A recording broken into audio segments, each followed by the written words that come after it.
Барлығымыз дене сымбатын әдемі сақтағымыз келеді. Бірақ көпшілігіміз күнделікті компьютердің алдында отырамыз, көп қозғалмаймыз. Иә, көп қозғалмағандықтан Нұржан кешке дейін шаршап қаламыз. Тіпті үйге барған соң жаттығумен айналыспақ тұрмақ, дайын тамақ ішуге шамамыз әзер жетеді.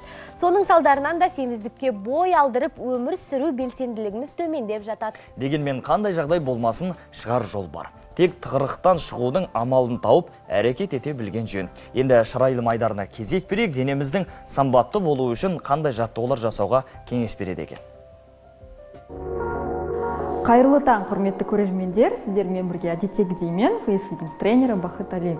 Мен бүгін сіздерге қолтыққа және кеудеге арналған жаттығуларды көрсететін боламын. Ендеше бастайық. Бірінші жаттығу бұл қолтыққа арналған жаттығу, яғни қолтықта барынша тартамыз. Бұл жаттығу қабырғада орындалады. Яғни қабырғада 20-30 см қашықтықта тұрамыз және қолтықты барынша яғни созамыз. Бұл жерде омыртқамыз тік және аяғымызды тік ұстаймыз. Осы позицияда 30 секунд ұстаймыз. 30 секунд өткеннен кейін қолымызды жайлап түсіреміз. Дәл осы жаттығуды екінші қолға жасауды ұмытпаңыздар. Жаттығу аяқталды. Келесі жаттығуымыз кеуде бұлшық еттеріне арналған жаттығу. Ол үшін қолымызды бұғананың төменгі жағына қарай қойып, яғни теріні кішкене қарай төменге қарай тартамыз. Екінші қолды бұғананың бойымен, яғни ақырын-ақырын қолтыққа қарай массаж жасап, яғни кеуде бұлшық еттерін босатамыз. Бұл кеуде бұлшық еттеріне арналған лимфодренажды массаж.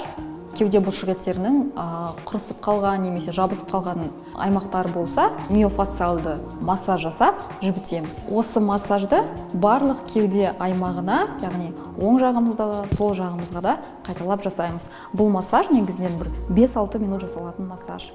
Міне қымбатты көрермен, бүгінге біздің жаттығуларымыз осымен аяқталды. Келесі бағдарламада өзге де жаттығулармен таныстыратын боламын. Әдемі болуға сіз де лайықсыз.